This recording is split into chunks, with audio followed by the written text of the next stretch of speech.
guys see that? Like, big enough? Okay. So basically, what we're talking about with degree is we would want to try and pick how many lines are going out of it. So, right? So if we're talking about the degree of the whole graph, right, how would we decide that?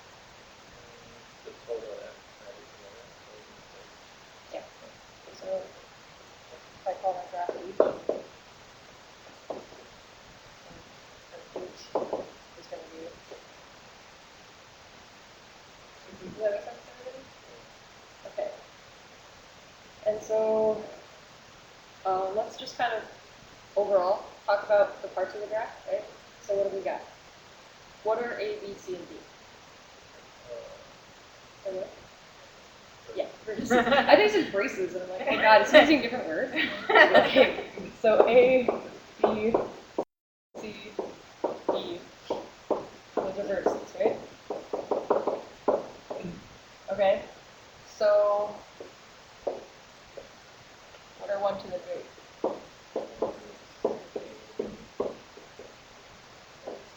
Yeah. I mean, yeah, you can call them AB and AC and AB2. It really depends on how your graph is labeled initially, right? Cool. So, what else can we talk about with graphs? Okay, is it a tree?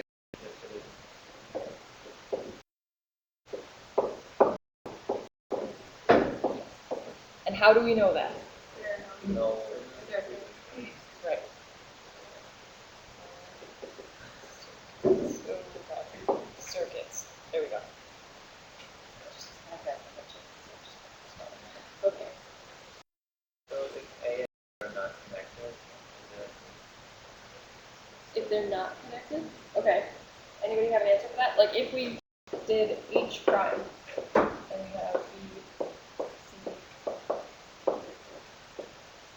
A. Is that still a tree? Okay. Not a tree. Why? Yeah. Not I think it puts me in. Okay. It's surprisingly more challenging to write on something with digital feedback. Instead of just writing on whiteboards, which they can't see in the connected thing. And there are people there, so pretty slow. I also have no idea how to like erase this. Okay. So everybody have what they want from this? yeah. Okay. Let's try and look at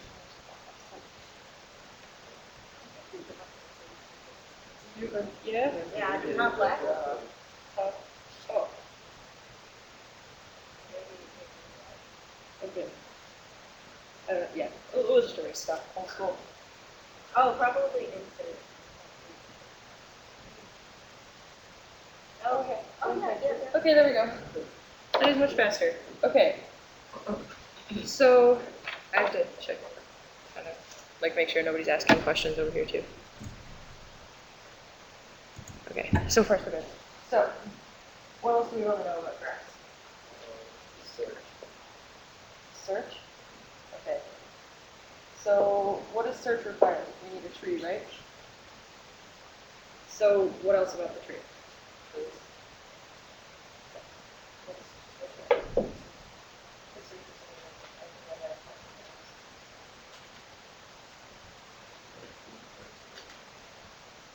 Oh, so first, first. Okay, so those are how good. Do you remember what those are factors?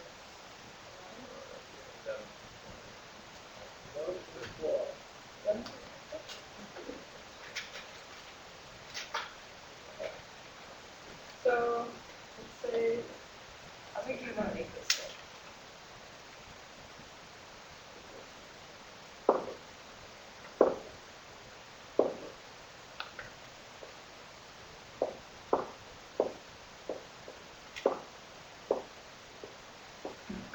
Okay. So what kind of search do we want to talk about?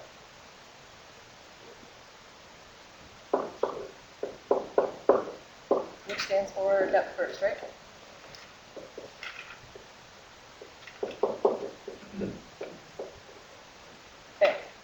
how does this work? What are the main components? What are we looking for?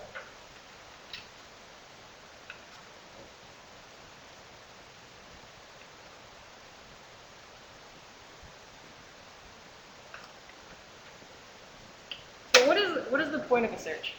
Point. Like, what would you be looking for? We're looking for usually like a shorter stack, right? Okay. So what's I'm not seeing the algorithms listed out here. Are you sure it's the 1.4?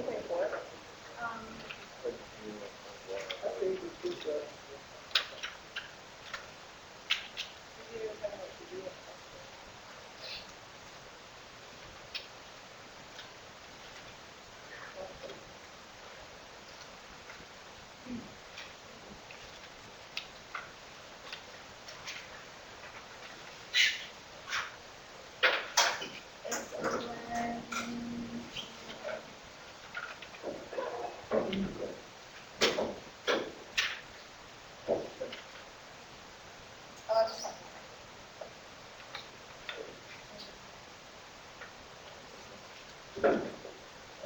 This book is an older edition, so it's that's why it was so confused.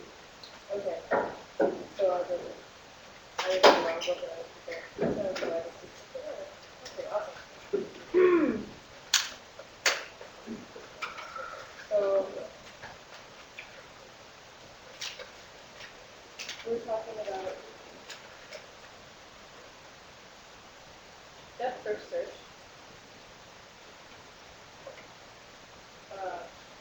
Finding spanning trees, or really from simple searches. So because we have a tree already, that's not really going to work here, right? So let's start connecting something. Okay. Now we have a non-tree, right? So we want to try and find the smallest spanning tree. That's our goal.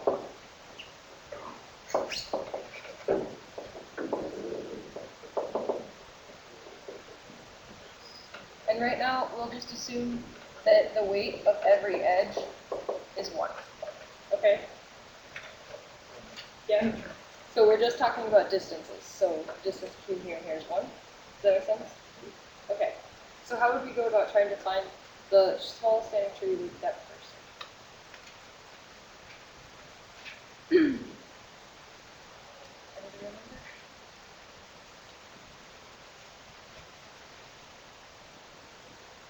Okay. So the idea is that we would start with a seed vertex, right? So let's say it's 1. Yeah? Then we want to try and find all things with distance 1. We would kind of cut off our tree right here and look at 2, 3, and 4 have distance 1 from 1. Right? Okay. So that takes care of all those. And then we would want to go, is it first in, first out, or last in?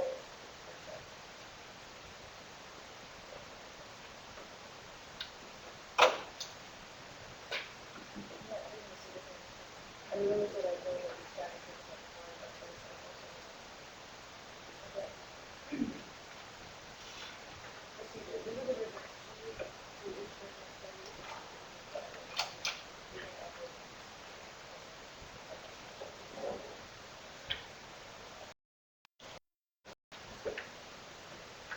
So then we would start here, right? And we would try and figure out all the ones with distance 1 from here. That's going to be these ones. So then we would say 5, 6, 7, distance 1 from 2. And then we would go with 3. Well, there's nothing that's 1 distance away from that that isn't already in our set. Does that make sense? So like at this point, let's do our sets. So the first set is just 1. Then we get 1, 2, 3, 4. And then we get 1, 2, 3, 4, 5, 6, 7. So when we search from 3, the only thing we're getting is 4. So since it's already in our set, we don't get anything from this search, right? So then we search 4 and finally get 8.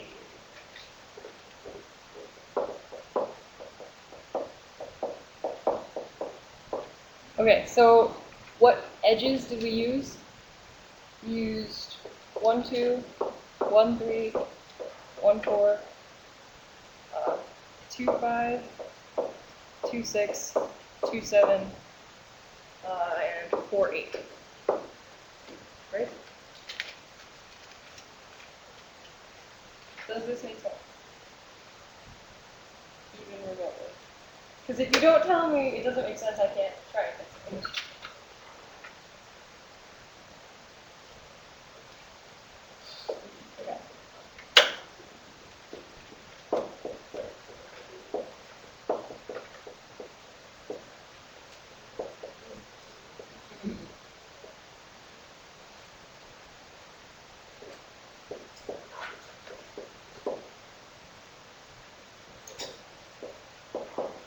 Okay.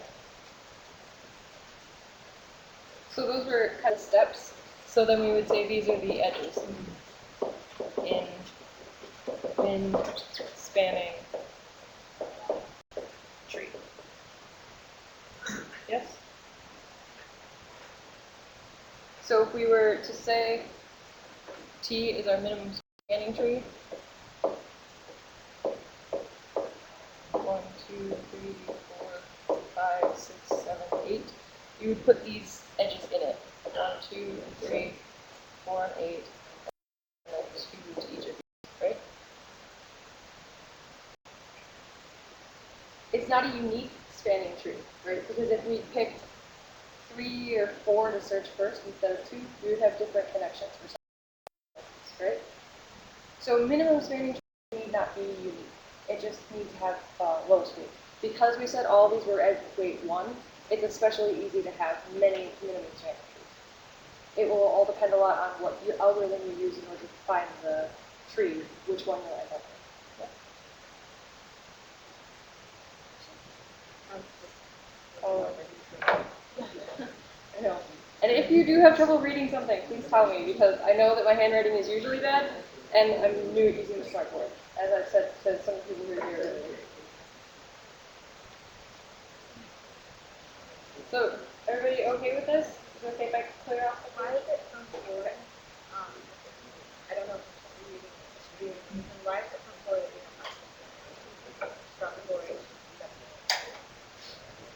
I didn't say from 4 we have 7 and 8, we just have 8 from 4, right? Okay. Because the idea is that you want to search according to like the order you put it in. So technically, like I just use numerical order to say I got 2, then 3, then 4 from 1.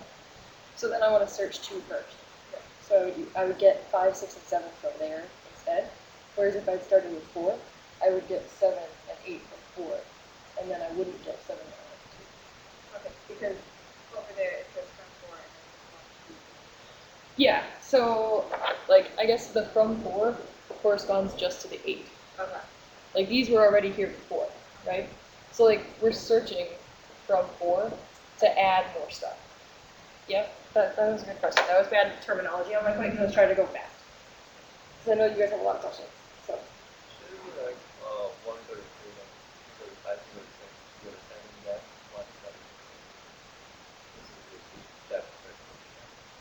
did I do breadth first instead? Oh my god, I'm so sorry. So I think we fixed it. No, not that part. Okay. Oh man. There we go. So, what's your question? Or correction? Yeah. That's a preference instead of depth of search, or to correct that. Yeah. That could be. I think it is. Now that you pointed that out. Okay. Any confirmation on that? Did I do breadth first instead? Yes. Okay. I'm gonna wait for somebody else to confirm. Breadth first explore the neighbors of these, then the Yep. neighbors of those. I did that. Okay. Look how easy that is to change. I know the process is right for the algorithm. I just mislabeled the algorithm. Oh god.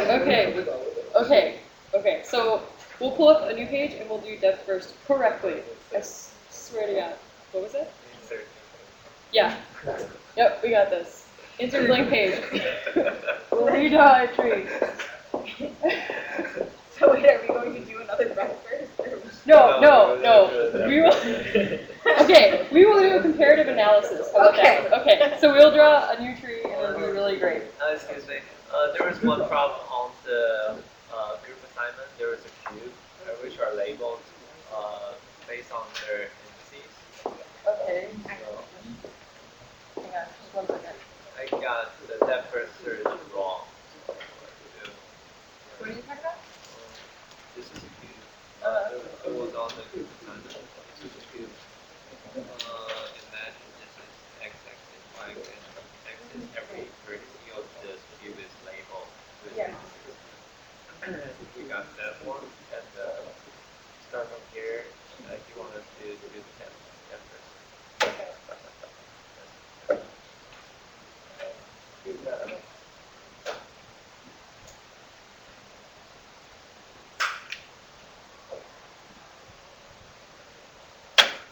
like, Yeah. if you already did that. Yeah. Okay. That's first. So we would take. Okay. Okay. So I'm just gonna hold this, make sure that I do it right. So we always have two, or well, okay. So let's say that one is our seed vertex again, right?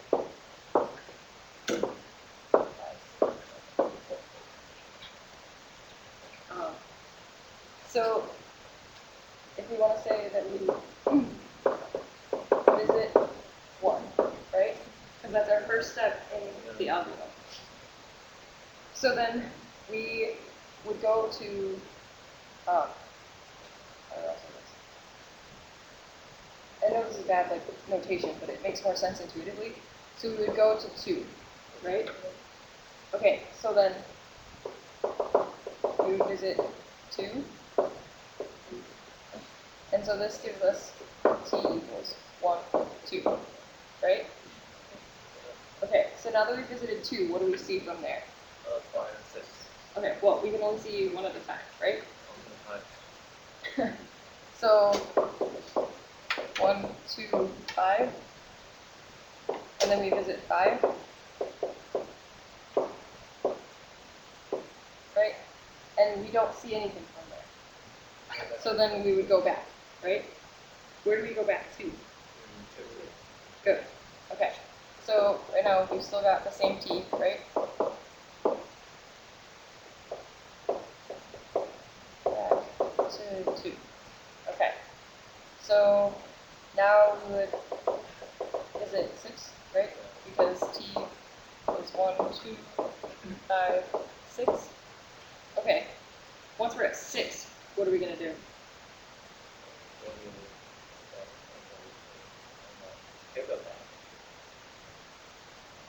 How do you Is there a graph or is it directed, right? Or is it directed? It's undirected. Oh, okay. Okay. So is everybody kind of okay with this or not? Like, do we need to slow down? There's tons of you in here, and like only 2 people are talking, so I want to make sure that everything's okay. Everything's okay? Back row, everything's okay? Okay, awesome. So from here, we can go back to 3. 1, 2, 5, 6, 3. And from t, what are we finding? Right. 1, 2, 3, oh, not 3. That's a 5. 6, 3, 7.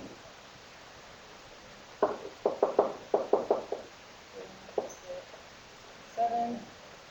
So t is going to get to what?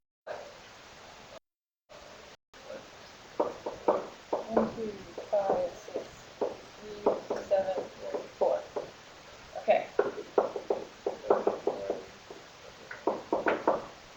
1, 2, 5, 6, 7, 4, 8. Good. Now now we found all the vertices, so we terminate, right?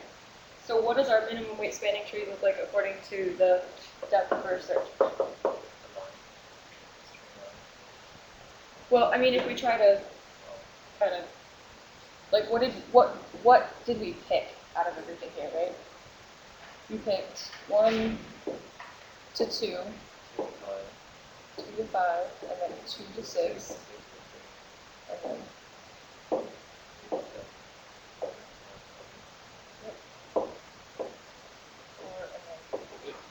so I mean, if we tried to draw it the way that it's shown here, like usually you draw it straight out if you can.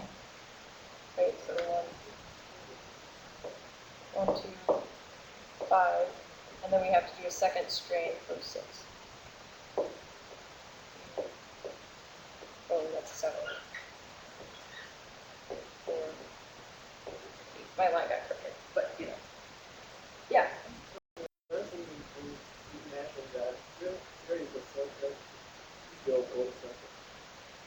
Well, it can't go the circuit if we're getting a tree, because, okay. Like I said, I missed the wrong chapters when I was doing this, so, because there's a circuit in the example in the book, and I don't know how much you've looked at this, but it says everybody gets ebooks now. But there's an example in the book, you see the graph, and it was given, is there a top? Oh, maybe go back. What I was looking at. So there's circuits there that are involved, but we can't go around the circuit or we're not making a tree anymore. Yeah, because that's part of the definition of a tree, that we can't have some. Yeah?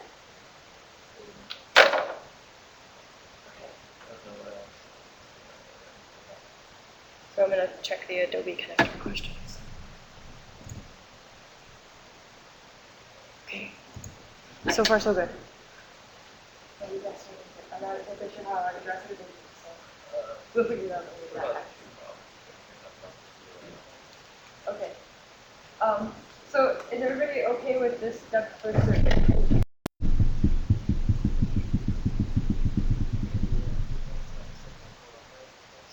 Well, that's what I did the last time. So, like, if we went through this again, the same one with breadth first search, this is how we kind of go about it, right? Okay. So, when we visit 1, what are we going to get for t? Because, yeah, we're looking for everything that's within 1, right? Does that kind of make sense? So we would get 2, 3, and 4 all at once. Yeah? Okay, so then we would pick one of those to visit next, and from there what would we get? What would we add to t?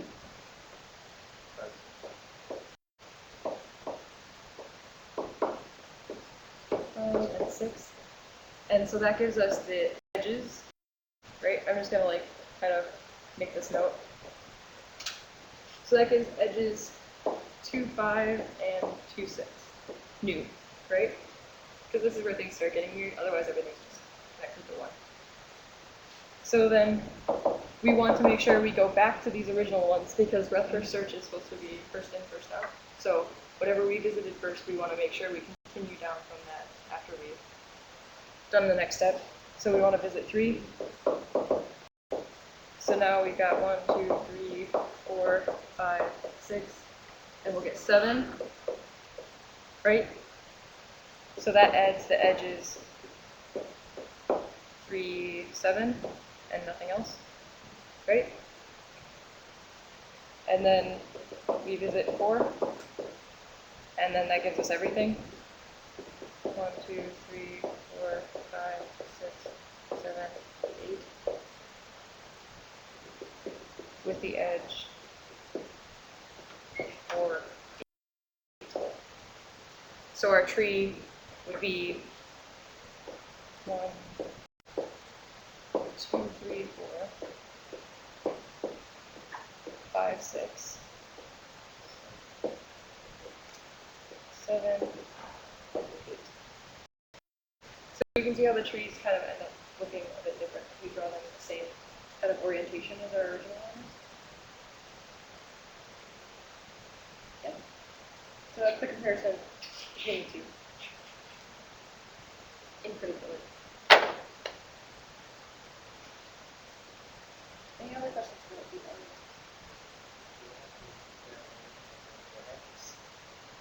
Yeah, I think that probably the way that he's gonna have you do it would be to declare your tree with the edges in it. So probably to write it, you would say like t is equal to 1, 1, 2, 2, 1, 3, 3, 1, 4, 4, or something like that. Like you would write the edges in when you declare your tree. So like this would be the same as this. Because that way you show which edges you're picking as well. Because technically if there was like a loop or something in our graph, we would have to declare which edge it was, maybe label or something like that. I don't think getting for multiple edges, but I don't know, because obviously I was having class. I just know what he did to us in the 5 minutes. So I imagine if he's not cool enough to do it to us, he's not fairly easy. No. We don't have to do that.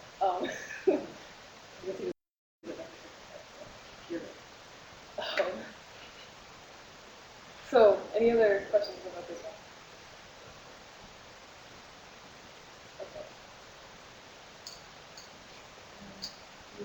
Okay.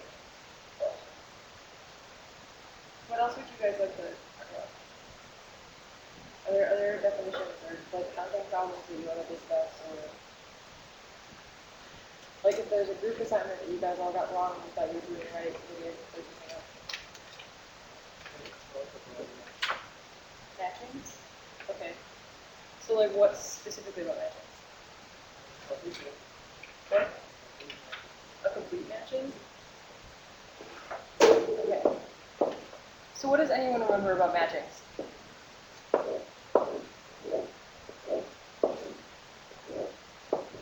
Sorry about that.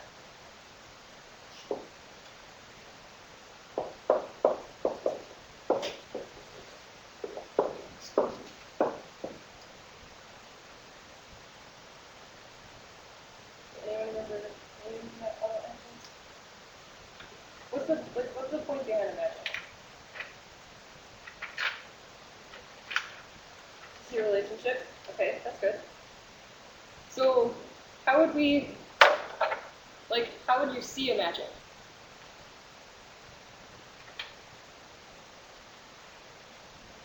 How would you determine one? Have you guys learned the algorithms for doing matchings yet, or you just kind of know the concept? So a matching, the idea is that we want to try and pair vertices here with vertices here based on the edges that exist here, right? So like, let's start with maybe go from D, right? D only has one vertex that it's adjacent to. So this is going to be in the matching, right? So D3 is in the matching. And then C is also the same kind of thing. It's only got one edge leaving it. So we know that C4 would have to be in the matching if we had a complete matching, right? Yeah. So now B is only adjacent to one more thing, right? So B2 has to be in the matching, and then A1. Struck by that shit. Okay, so of that. I guess you can't think about that. So, does this kind of make sense? I mean, this is kind of an easy example, but how this is supposed to work, the concept? The idea is that you would have two sets of vertices that you have edges between, and that you'd be able to pick a set of edges so that each one's connected to one edge. Yeah? Exactly right. There's like a whole formula definition for it, but how would you make everything worse? So, right now.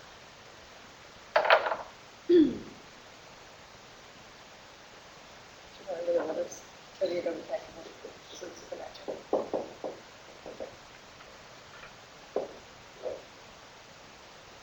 Yep. Okay. Other questions?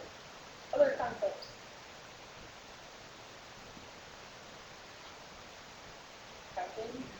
Like, what about counting? I mean, like, counting 1, 2, 3, 4, 5, 6, 7, I'm pretty sure that's not your problem. We had a group activity, and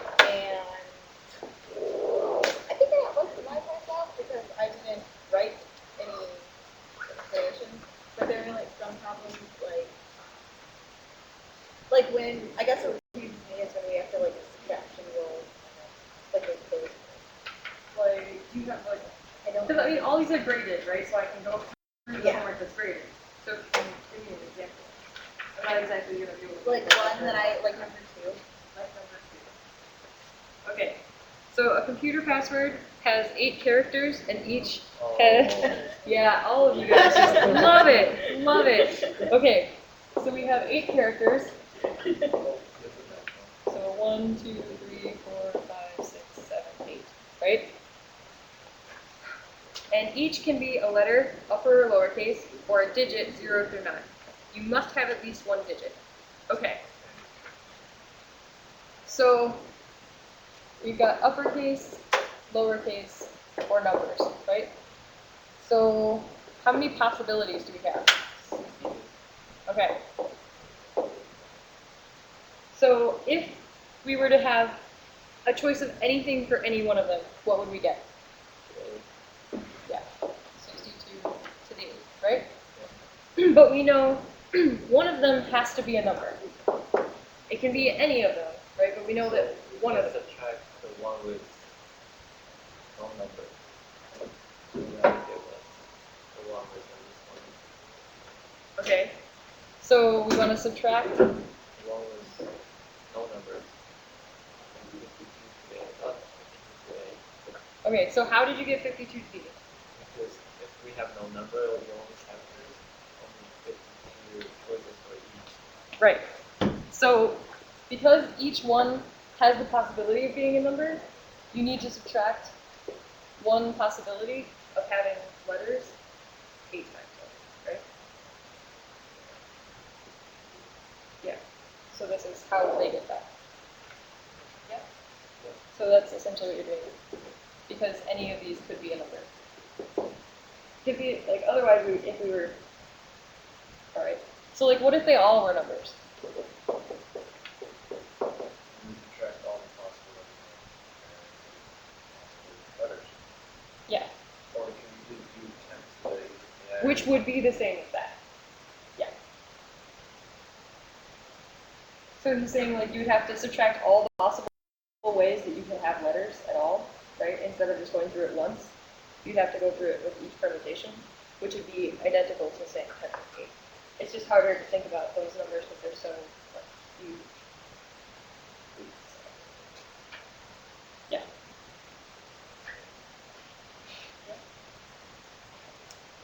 So that was a good one. I did that one the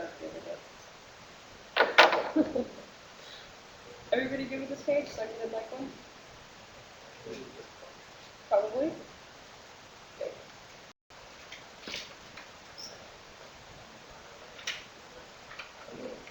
Alright. So draw 2 bipartite graphs with 6 vertices, 3 on each side of the permutation. Okay. So let's just do that first. We have 3 vertices on each side. Okay. Such that one graph has a complete matching and the other does not. For the graph that does not identify a complete matching, or that does identify the complete matching for the graph that does not, find a subset for which, so he did give you Paul's matching theorem. Okay. What does it mean by the subset? The wording find a subset. Okay. So, first we want to talk about the matching theorem, right? So, if we say this is A, right? We would want, let's see this, okay. So, and then this. Okay, something like that. All right. So this would be kind of, I don't want to do it there. So, all right. Number of, okay, is less than or equal to so this is what we're trying to obtain. A is going to be a subset of these top vertices, right? So a perfect matching means, so if we call this x and we call this y, A equals x, that we get all of them to cooperate with us, right? And we would have, for the neighborhood of A is greater than or equal to the size of A, right? Because, okay, let's think about a really easy example. This is x and this is y. Obviously, well, I don't want to say obviously, that makes things sound tough. They're not. This is hard. So if we pick this whole thing to be A, right? The neighborhood of that, right, the number of things that are adjacent to it, so the size of A is equal to 3. And the neighborhood of A is also equal to 3. So because these are equal to, means that we can find a perfect matching in this case.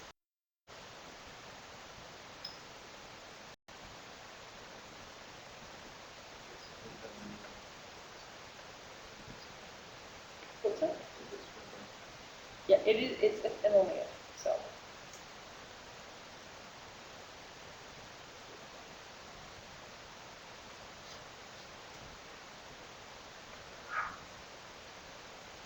Okay.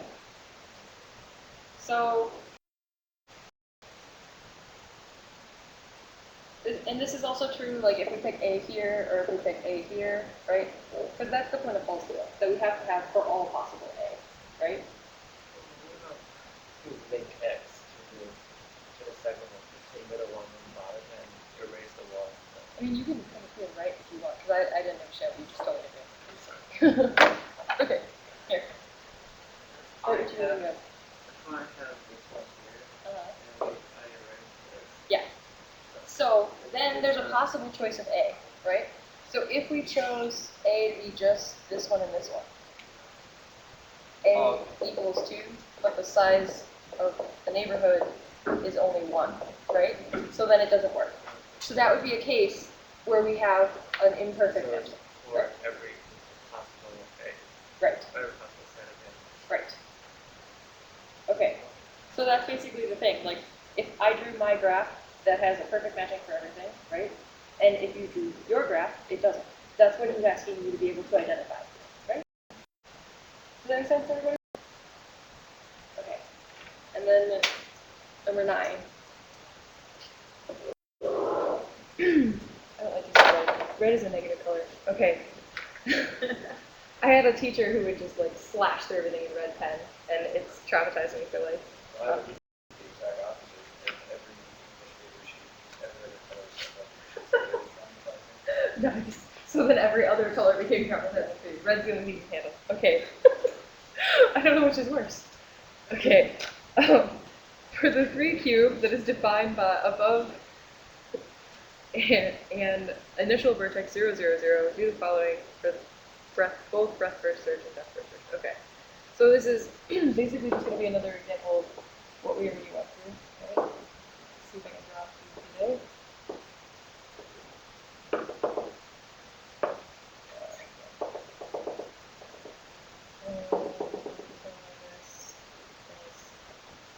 Okay, it's not a great cube, but it's a cube. So, how did you label it? You made it. So we label it 0, 0, 0, 0, 0, 1, 0, 1, 1.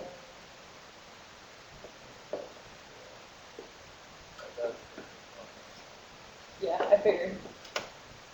Okay, so then this one must be 0, 1. No, that's not it.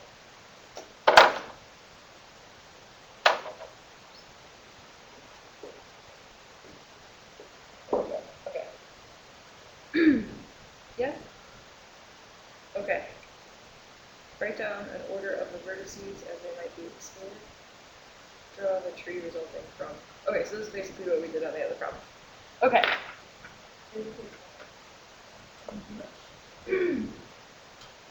So if we're starting here, right? and we wanted to do, let's do depth first search, right? Okay, so you're saying go to 001? Okay, so,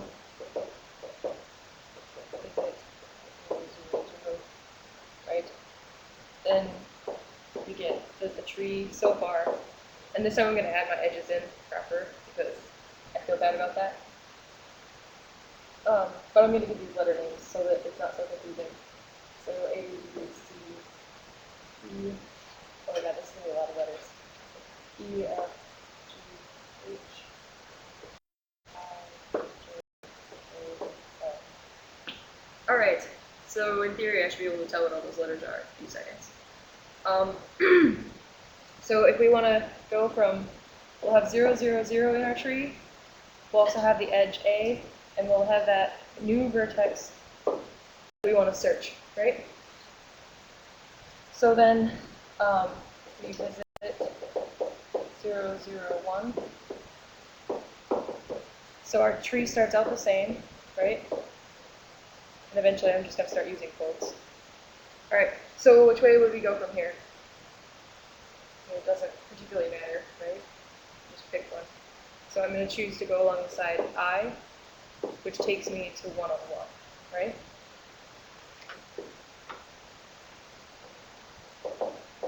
We visit 101. Okay, so T is the same so far, but then what? Where would you like to go from? Sure, why not? Okay, so we're going to take the edge L and go to 1, 1, 1. Everybody still cool so far? Okay. So, is it 1, 1, 1?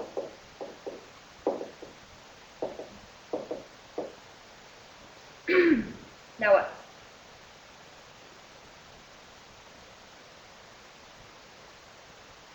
Soon there's going to be choices that we can't make, so you might as well answer now while everything's stuff. Where would you like to go? Down half N or half C? Oh, did it? Alright. So that takes us to 0, 1, 1, right? Okay. Alright, so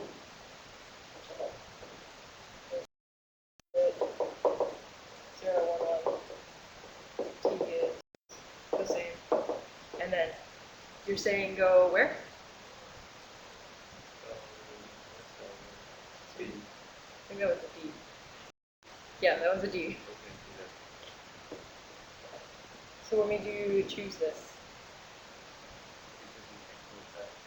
Right. So it's important to note, now this edge is not available to us because we can't go back to a point we've already been to, right? So we go up to 0, 1, 0.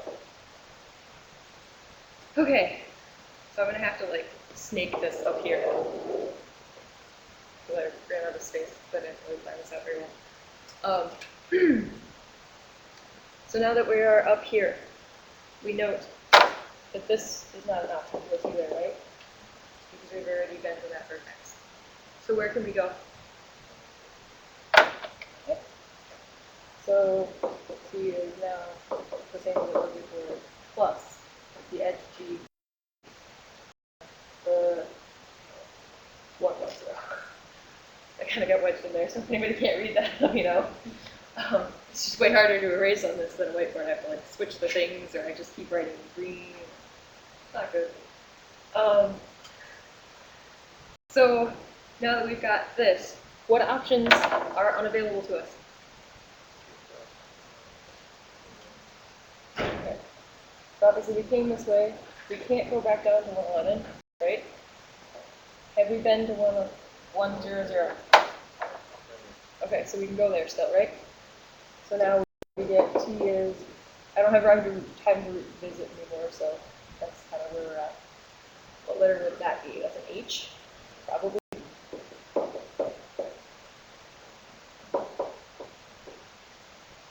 Okay. These are turning into parentheses at the end of the brackets. All right, whatever. So now from 100, we can't go down to B. We can't go over to there.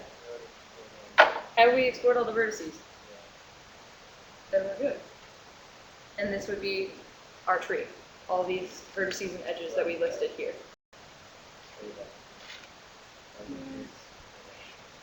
Yeah, and it should be just straight down because there shouldn't be any place where we had to go back, right? So if we were all nice and neat together, it would just be a straight line, no spurs.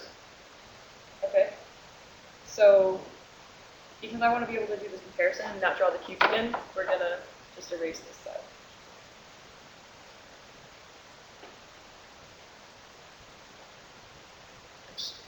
It erases about as well as a regular whiteboard, right? There's like little bits that get left behind all the time.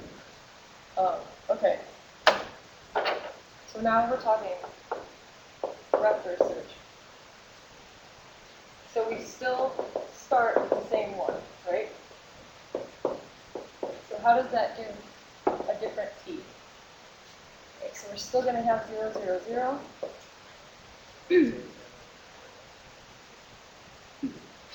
You know what you're talking about. Let other people answer. Okay, so we're going to get the edge A and the vertex 0, 0, 1. And we're going to get the edge, whatever that is. Let's see. Any guesses? That's an E? Yeah, it's probably an E. Okay, we're going to say it's an E. This is an E. Okay. And then we get that vertex that's adjacent, and we get F 100, right? Wow, that like morphed together like no other. Okay, but those are the three things that are adjacent and the edges that join them, right? So now we would pick which one we want to go to next. So let's go with the first one, right? What else do we add to our tree? This part stays the same, and we add new stuff, right? So from this vertex, where can we go?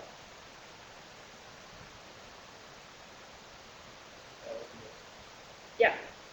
I think that was an I, because that was an alpha. Yeah. Good guess, though. My crappy handwriting is like a game all its own. Okay. So, we can go down both of those. Okay. Gives us 2, 0, 1, 1. Okay. Cool. So then we pick the next one from our first thing, right? So that'll be 0, 1, 0.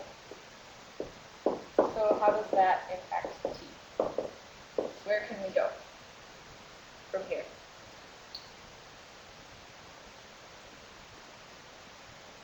So this is where things start getting sticky again, right? Because we've already visited 0, 1, 1. So this edge is now off limits to us, right? So from 1 to 10, we can only go to, or sorry, from 0 to 10, we can only go to 1 time, right? Along edge G. Okay. So then we go back to that last point that we found initially, 100. Everything's the same there. Okay. So from 100, we cannot go over here because we just picked up 110, right? We initially came along this line. Have we picked 101 yet?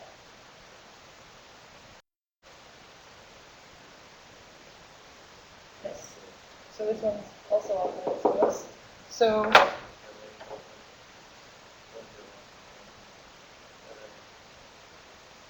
we going to go over there? Then yes. So we go down C to 111. All right. So now I think we've explored all the vertices, right? 1, 2, 3, 4, 5, 6, 7, 8.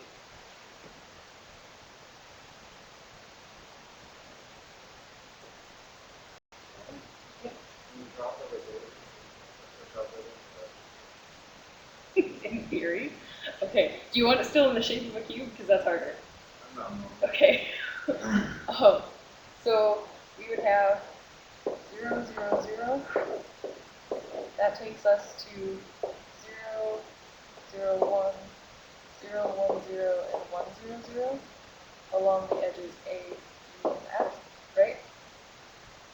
And this takes us to these two. So along I and J, we would get 101 and 011. And then from 110, or got 10, we got 110, right? So along edge G, we got to 110. And then from here, we got to 111 along edge C. So it spreads out. And then this one would just be like a bunch of straight line. Not terribly interesting, right? Cool.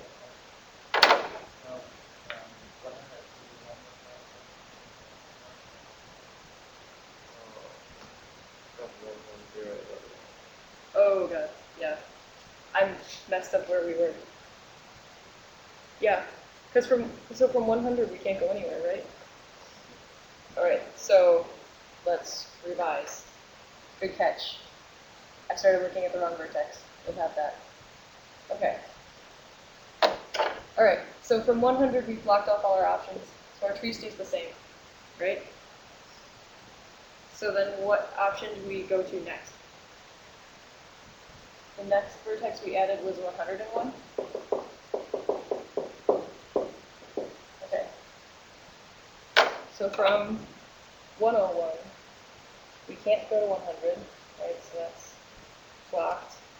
We can't go to just 1, because that was one of our original ones. So that's how we get to 111.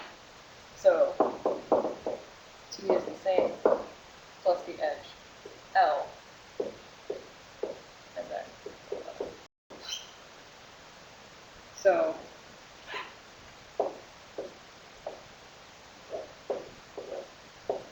A, B, F, and then I, J, G, nothing. Go back to this one. Right? Where did we get one from? That was along I, right? So from here then, we go along that L. So that would be actually, sorry, my bad. So you guys gotta catch me. So my poor artistic skills greatly affect my math sometimes. Okay. So, breadth and depth first search. They're a hoot and a half. Everybody okay with this page? I'm gonna get some fresh paper in this one.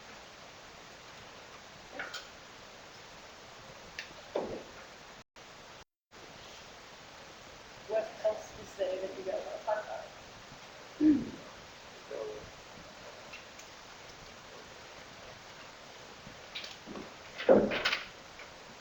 Oh shoot. I was supposed to get people to sign in. Don't run away yet. Just for the art records. I miss those guys who ran out earlier.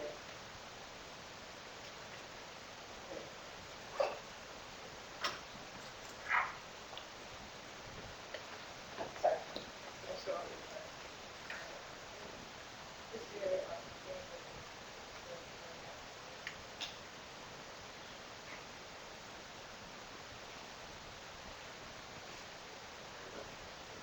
Alright. You guys want to pass it around? Alright. Let's try that again. Anything else you guys have heard about before? Which one? Example one. Okay.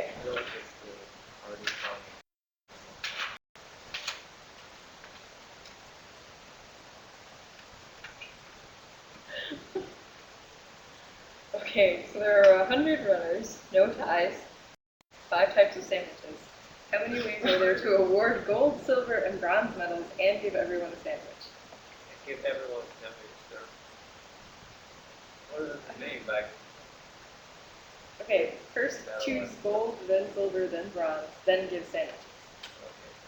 Okay. So we have 100 roughly. Gold, silver, and bronze. Plus 5 sandwiches. Well, I should say sandwich types, right? Okay. So, there are, okay, so for gold, how many people are eligible? Yeah. 100 people could get it, right? So then, for silver, how many options are there? Yeah. One person got gold, so only 99 people could get it. So what does that mean for bronze? Yeah.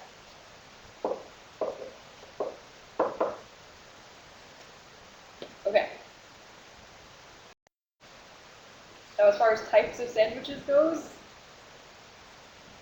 I mean, to give all 100 people a sandwich, I guess it would really depend on how much bread you have. So each of these people could get a unique sandwich, but other than that, I don't actually know why sandwiches are relevant to this. So I would probably put some really snarky comments on this answer and get marked wrong. But so I guess that's okay. So on sandwiches,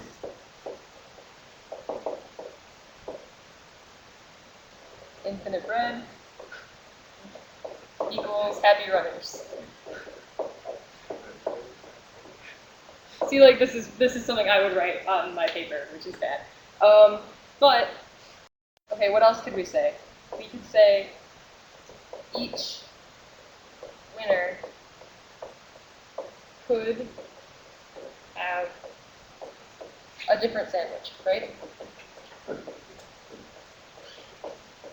What else could we say?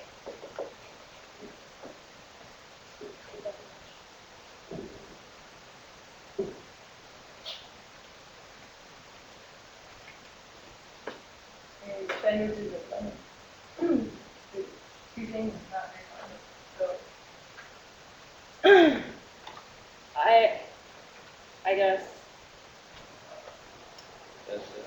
like we could say at least 20 people eat the same type. Right? That's the pigeonhole principle that he was talking about. So, I mean, there's lots of things we could say about the sandwiches.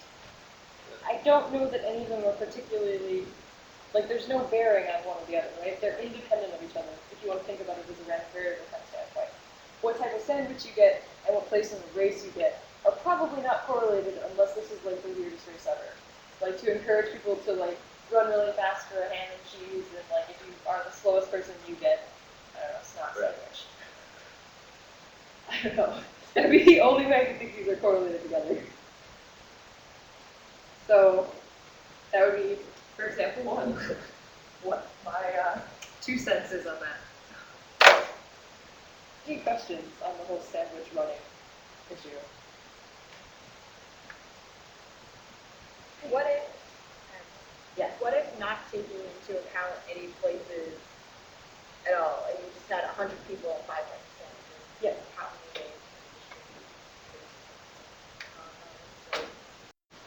I mean, like, it's a lot of ways. But, I mean, this is about the only question that's kind of relevant to that, right? Oh wait, okay. There are at least 20 people who have to eat the same sandwich. That would be, like, the only kind of question that we can really talk about with classification of things into categories, right? So, I guess, like, you could phrase that differently and say, if you were to poll all the runners afterwards about what sandwich they got. You'd have to ask at least 20 people to get, make sure you have a repeat, or however that works, you know. Okay, so, any other questions?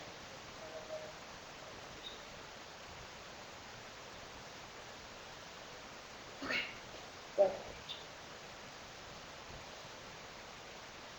what else do you guys want to know about discrete math? Because we have an hour left.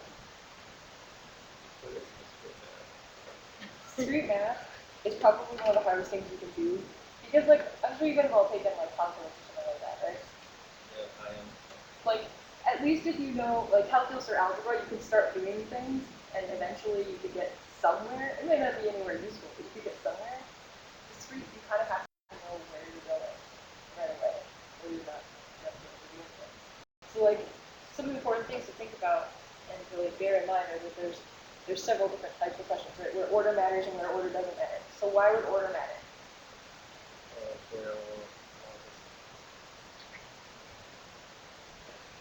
Okay. Any other thoughts? Anybody else? Why would order matter to something? Like, can you give me an example where order matters?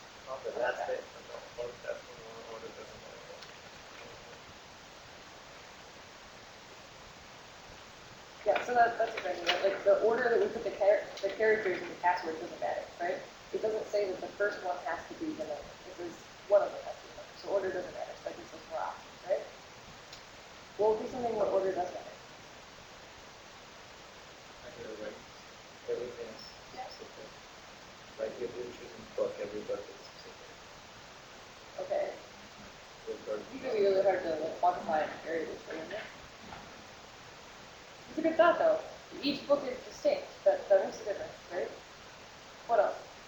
Try to think of an example where order matters. Any thoughts, guys?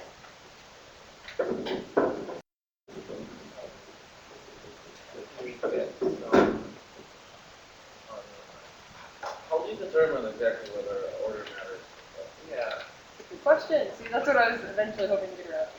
So, like, we talked about how the password one, right? It doesn't matter what order we put the characters in. I mean, intuitively it would matter to you instead of just like cat on a keyboard. You probably put a word that means something to you, but Well, if you have 100 bucks, you wanna put 20 of them on that side and they pile up.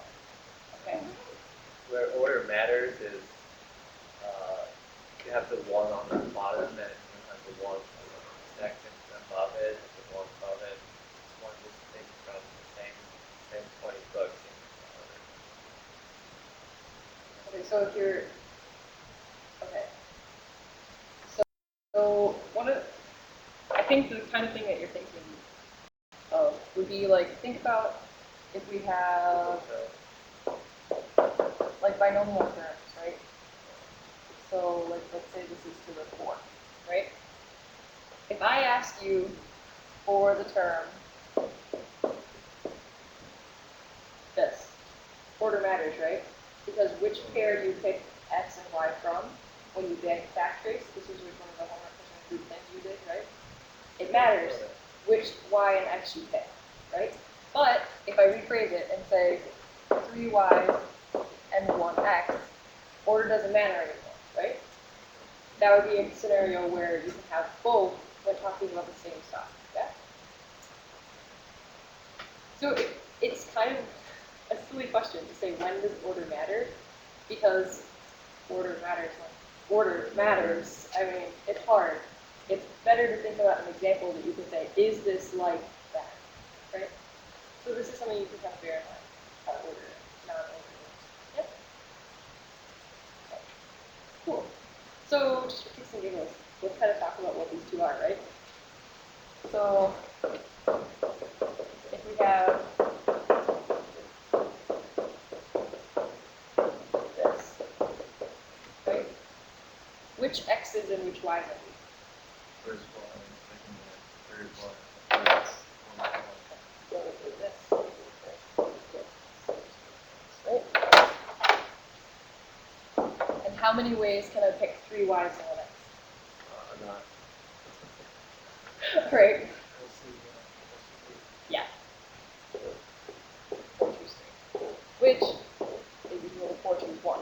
you want to pick how many x's you want to do instead, is the equivalent. So how do we set up a choose function? It's 4 factorial over 3 factorial times 1 factorial. Yeah. And that's why they're equal, right? Because the other one would just be 1 factorial. Because it's just k and minus k, right? I've been having a problem for very long. Why do you always get it? For these, it doesn't work without an integer. You can't do a factorial of another. Well, I shouldn't say you can't. Factorial is defined for integers, right? So why like, is that choose function always give integers? well, why does this always give an integer? Like no Okay. matter what kind of integer it is, Yeah.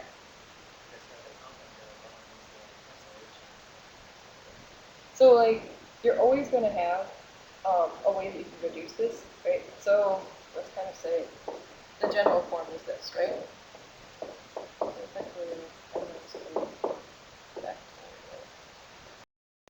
Right? So you can always reduce this at least a bit. So let's use the n and the k, right? So n times n minus 1 times 2 times k. Yeah.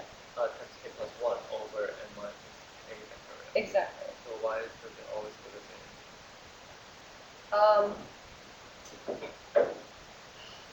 Trying to think of a way to say this. If you, okay, we can at very least say that it always has to be rational, right? Yeah. Because it's always going to be an integer over an integer. So why is it always going to be? Sorry, is it irrelevant? I mean, it would take a lot of expanding and a lot of. If you really want to know, you can Google that later. There will be tons of people who are totally stoked to talk about influence about that. So that's just going to take up a lot of time. So. Right. So what else do we want to do? Is it okay if I clear this page? Yes.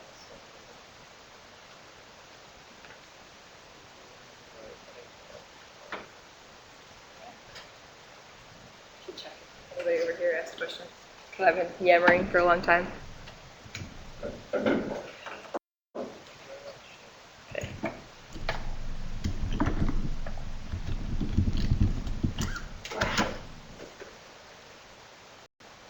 Hey, so you guys, any other questions? I mean, you've still got almost an hour, so if you have questions, do clear them up.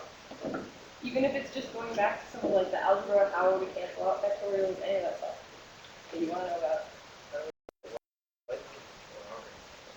I don't know. Just in case you guys really don't know stuff. Or in case I really get lost for a long time and talk about stuff. Because that's also a very, very distinct possibility. They want to account for error on the tutor's part as well.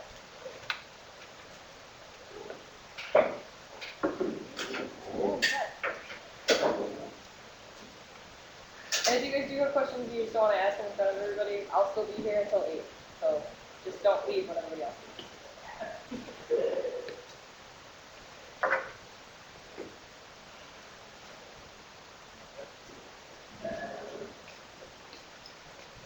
Okay.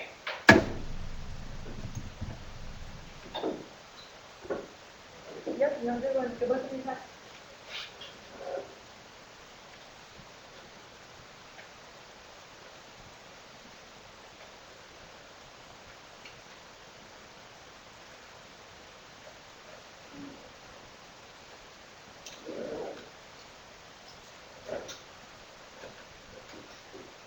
So the majority of people in this class like math people or CS people or just people who use electives and no punishment or computer engineering. This stuff is so cool. Okay, well I mean it makes sense, but why not pick the CS version? Or are they taught in the same classroom? They're not, are they? No. No. Why? Well, I don't know. Class schedule conflicts. They like Professor Ellis better. Yeah, I guess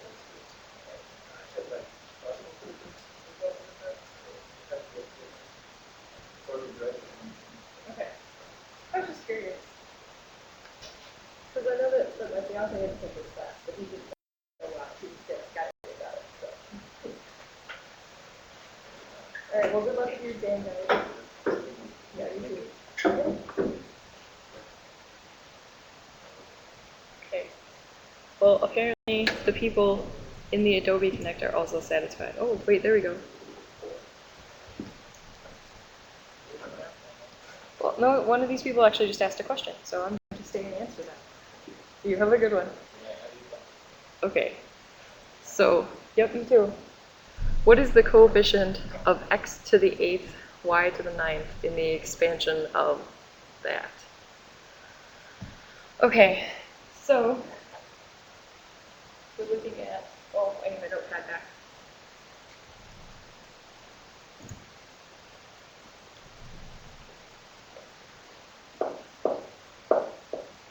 That's 3x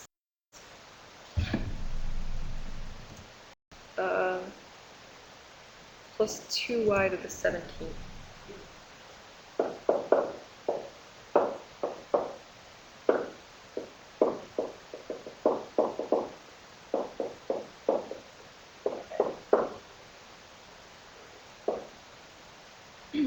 Okay, so this is going to have to do with the binomial theorem that we talked about before. So we know that in general we have x to the k.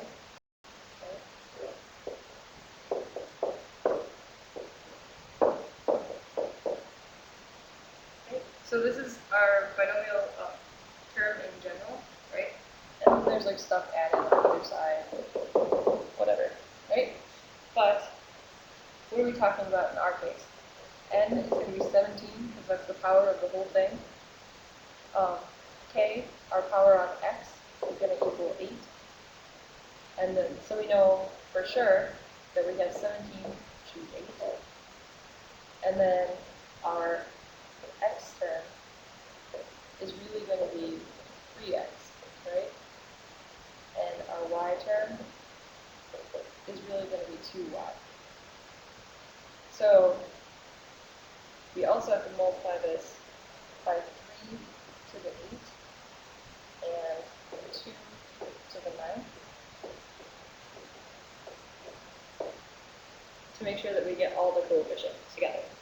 So then it's just a matter of actually computing these, which I highly recommend a calculator for, because these are going to be disgusting.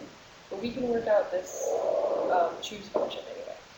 So we'll have 17 factorial over 8 factorial, 9 factorial, which would be 17, 16, 15, 14, 13, 12, 11, 10, over 8, 7, 6, 5, 4, 3, 2. So then we can start reducing things. This will cancel to get us 2. This and this will cancel to get us 2. This and this will cancel to get us 3. This 2 and this 2 would cancel. And then I guess we could cancel this down to get 7 and 2. But then we have, I guess we can cancel this to get 5. So we've got 7 times 2 times 3 times, or 17 rather, times 13 times 11 times 5 over 21. And that would be something I would punch in the calculator. And all of this is still times that 3 to the 8th and 2 to the 9th. So does that make sense?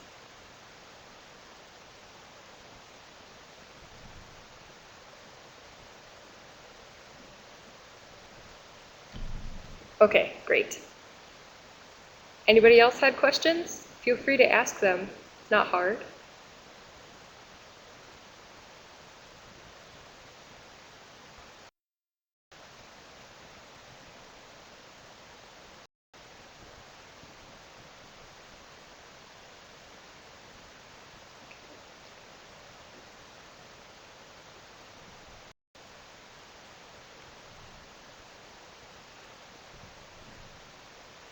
Are there any other topics that you might want to discuss too that didn't get asked here tonight?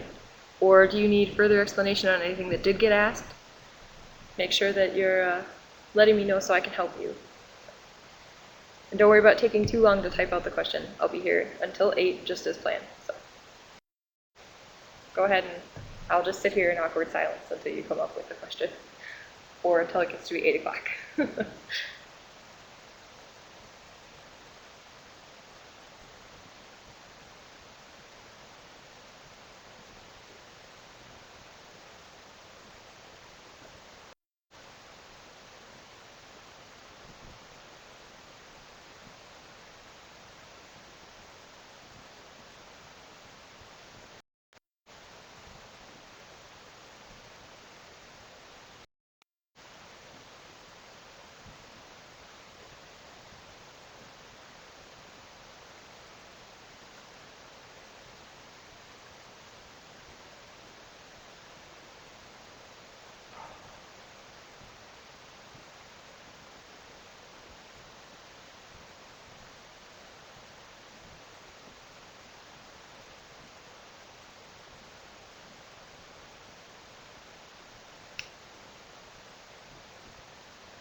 Okay, that's a good question.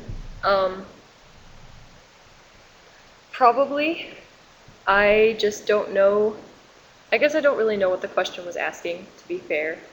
So while those would both be meaningful computations, I don't know what meaningful computation he was looking for. Does that make sense?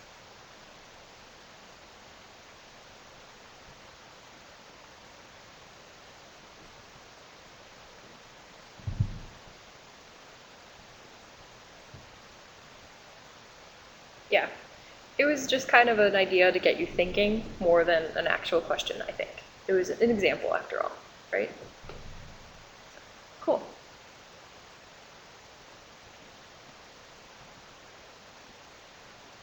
Is there anything else that you guys want to talk about? Or shall we just call it for the night?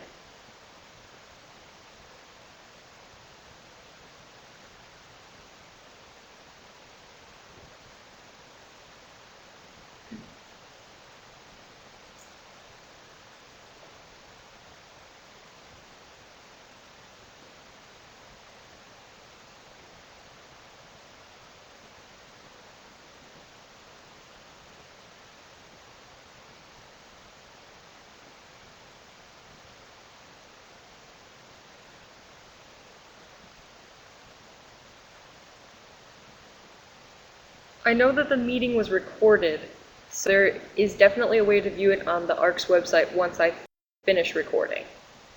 So when we're done, then you can definitely look at that. All the pages should be saved with the meeting because they were viewed on the screen, so it should work.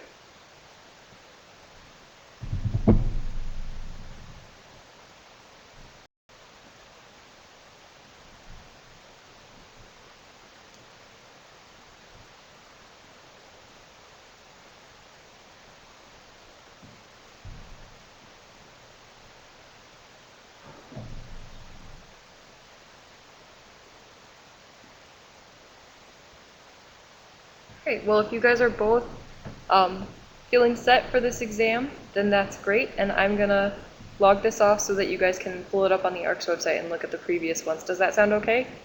Just both of you tell me that's fine, and we'll call it.